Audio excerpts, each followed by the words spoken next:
అతని బ్యాగ్లో జెండా పెట్టుకొని తిరుగుతున్నాడండి, ఫోటోలు పెట్టుకొని తిరుగుతున్నాడు. Hi friends.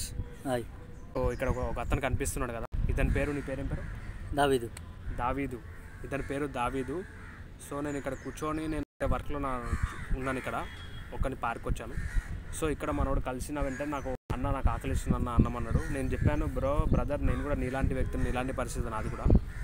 మాట సాయం చేయగలుగుతాను, డబ్బు సాయం చేయలేను, నాది నీలాంటి పరిస్థితి. ఇట్లా మనలాగా ఎందరో ఉన్నారు. సో ప్రతి ఒక్కరికి ఒక స్టోరీస్ ఉన్నాయి, ఇబ్బందులు ఉన్నాయి, ఇరుకులు ఉన్నాయి. కాబట్టి తప్పుగా అనుకోకంతే. ఇతనితో మాట్లాడిన తర్వాత నాకు ఇతని గురించి నాకు ఏమర్థమైందంటే, ఇతనిలో కూడా ఒక ఉద్యమకారుడు ఉన్నాడు, ఒక ఫ్రీడమ్ ఫైటర్ ఉన్నాడు. ఈయన వైజాగ్ నుంచి వచ్చాడంట. ఈయన పేరు దావీద్. ఏదో సాధించాలనే పట్టుదలతో హైదరాబాద్కి వచ్చాడు. ఫిలిం ఇండస్ట్రీలో యాక్టింగ్ అక్కడిక్కడ పోతున్నాడు, కానీ ఛాన్స్ దొరకట్లేదు. సో ఇతను చాలా కష్టపడుతున్నా, అక్కడక్కడ వర్క్ చేస్తున్నాడు. ఈయన బ్యాగ్లో ఏముందంటే, ఒకసారి బ్యాగ్లో ఏదో చూపి ఒకసారి. అతని బ్యాగ్లో జెండా పెట్టుకొని తిరుగుతున్నాడండి. అట్లాంటిది మనోడు మన జెండా పట్టుకొని, పెద్ద జెండా పట్టుకొని ఏదో సాధించాలని చెప్పి ఊరు నుంచి హైదరాబాద్కి వచ్చి ఇవాళ పాపం తిండి లేక కష్టపడుతున్న పరిస్థితి. ఇట్లాంటి వాళ్ళు ఎక్కడున్నా కూడా గుర్తించాలి, సహాయం చేయాలి. అగో చూడండి, కవర్లో బ్యాగ్లో జెండాలు పట్టుకొని తిరుగుతున్నాడు. మన ఇది ఒక భారతీయుడు ప్రేమ అంటే, ఒక భారతీయుడు విలువ అంటే, ఒక భారతీయుడు నైజం, ఒక పట్టుదల, ఒక పోరాట, ఇందులో ఒక యోధుడు, ఫ్రీడమ్ ఫైటర్ ఉన్నారని చెప్పుకోవచ్చు మనం. అంతే కదా బ్రదర్? దయచేసి ఇలాంటి వారికి మనం సాయం చేయండి. మనము మనిషిని మంచిగా చూడాలి, మత కులాలకు అతీతంగా ఒక భారతీయుని భారతీయగా చూడాలి.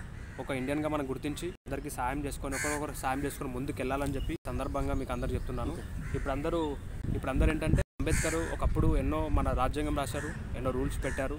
గాంధీజీ కూడా ఫ్రీడమ్ ఫైటర్ గారు మనకి ఎంతో, మన దేశానికి ఎన్నో చేసిపోయారు. వాళ్ళు మంచి పరిస్థితుల కోసం మన ఇండియాలో మంచి ఒక వెలుగుని చూడాలని చెప్పి ఎన్నో ఉద్యమాలు చేసి ఎన్నో చేస్తే, ఇప్పుడు అయినా కూడా వాళ్ళు చనిపోయిన తర్వాత అవన్నీ పాటించకుండా ఎవరి బిజీలో వాళ్ళు ఉంటూ, ఎవరి రాజకీయం వచ్చే పనులన్నీ వాళ్ళు చేసుకుంటూ, ఈరోజు సమాజాన్ని పట్టించుకోకుండా దేశాన్ని అమ్మేస్తూ, దోచుకుంటూ, అవినీతి చేసుకుంటూ ఇప్పుడు ఎట్లా ఉన్నారంటే, అందరూ ఒకరొకరు పట్టించుకోకుండా ఎవరి అవసరాలు వారు తీర్చుకొని, అంత గొప్ప వ్యక్తులు ఫ్రీడమ్ ఫైటర్ సపోర్ట్లో అన్ని రూల్స్ అండ్ రెగ్యులేషన్స్ అన్ని పెట్టి చనిపోతే, ఇప్పుడు మళ్ళీ పరిస్థితులన్నీ మళ్ళీ ఒకటే లెవెల్కి వచ్చాయి. అప్పుడు ఎట్లా ఉన్నాయి పరిస్థితులు మళ్ళీ ఇప్పుడు అట్లనే ఉన్నాయి, ఏం మారలేదు. సో దయచేసి నా ఆవేదన, ఈ కాలంలో ఈ టైంలో ఎవరన్నా జెండా పెట్టుకొని తిరుగుతారా? ఇక్కడ చూడు, మహాత్మా గాంధీ, మన అంబేద్కర్ గారిది ఫోటోలు పెట్టుకొని తిరుగుతున్నాడు. తల్లిదండ్రులు లేరు పాపం, ఒక్కడే ఉన్నాడు, అన్నం లేని పరిస్థితి. ఇట్లాంటి వ్యక్తులని సమాజం గుర్తించాలి, ఇట్లాంటి వాళ్ళని మనం ఎంకరేజ్ చేయాలని నేను ఈ వీడియో అంటే మీకు అందరికి చెప్పాలని చెప్పి నేను ఈ వీడియో చేస్తున్నాను. ఒకసారి ఈ వీడియో చూడండి, ఎండి వరకు చూడండి. ఆ జెండా చూపి, జెండా పెట్టుకున్న తర్వాత నేను చాలా నిజంగా షాక్ అయిపోయినా. ఇదేంద్రా బాబు, అసలు ఈ కాలంలో చదువుకున్న పిల్లలు కూడా జెండా కింద పడిపోతున్నప్పుడు ఎవరు తొక్కుకుంటూ వెళ్తారు, చూసుకొని కూడా పట్టించుకోరు. అట్లాంటిది ఇగో ఇక్కడ ఫోటోలు మీకు కనిపిస్తుందా? ఇక్కడ ఫోటోలు, ఇక్కడ పక్కన చూపి photos, Ambedkar photo, Ambedkar photo, Gandhi photo, ఇంకే ఉన్నాయి కదా చాలా. చూపించు ఒకసారి. ఇక్కడ ఏంటి, ఇందులో ఏముంది? దేవుడు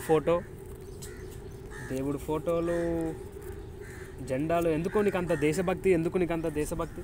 అంటే సమాజానికి నువ్వు ఏం చేయాలనుకుంటున్నావు ఒకసారి చెప్పు, మన వాళ్ళందరికీ చెప్పు ఒకసారి. అంటే నీ వ్యూస్ ఏంటి, నీ ఆలోచనలు ఏంటి, నీ విధి విధానం ఏంటి, నువ్వేం చేయాలనుకుంటున్నావు, నీ గోల్ ఏంటి చెప్పు. ప్రపంచ దేశాలు బాగుండాలి, ప్రజలందరి కోసం మంచి చెయ్యాలని, చెడు చేయ ఆలోచించలేదు. నేను మంచిగా చెయ్యాలని ఉంది, తల్లిదండ్రులని పిల్లలంతా అలాంటి సేవ చేయాలని ఉంది, ఆశ ఉంది. ప్రపంచం మొత్తం బాగుపడదు.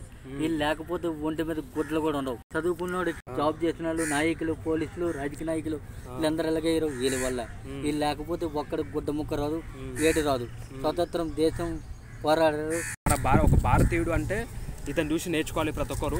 ఇప్పుడు బీజేపీ పార్టీలో ఉన్న ప్రతి ఒక్కరు కానీ బీజేపీ జెండా మోసుకుంటూ డబ్బులు కకృతిపడి ఆ పార్టీలో జాయిన్ అయ్యి, అంటే మతాల కులాలకు విరుద్ధంగా చాలా ఘోరంగా ఈరోజు బీజేపీ రాజకీయాలు మనం చూస్తున్నాం. దేశం కోసం పోరాట వాళ్ళని ఎంకరేజ్ చేయండి, ముందుకు రావాలి ఇలాంటి వాళ్ళు. ఇతను ఎక్కడున్న దేవుడు సాయం ఉంటుంది, నా అండ ఎప్పుడు ఉంటుంది ఇతనికి. అందరూ బాగుండాలని చెప్పి ఇట్లాంటి ఆలోచన వల్ల బయటికి రండి, ఫైట్ చేయండి, ముందుకొచ్చి మన హక్కుల కోసం మనం ఫైట్ చేద్దాం, దేశాన్ని కాపాడదాం, వేరే పార్టీ నుంచి దేశాన్ని రక్షిద్దాం, మన కుటుంబాలు మనం కాపాడుకుని మన పనులు మనం చేసుకుందాం. మన ఎస్సీ ఎస్టీ నుంచి సీఎం ఖచ్చితంగా రావాలి, సీఎం ఎమ్మెల్యేలు ఎంపీలు అందరూ ఖచ్చితంగా రావాలి, బడుగు బలహీన వర్గాలు అందరూ ఏకం కావాలి. మీ ప్రశ్నించే మీ ప్రజల గొంతుగా మీరు Richardson Rayudu. Thank you so much.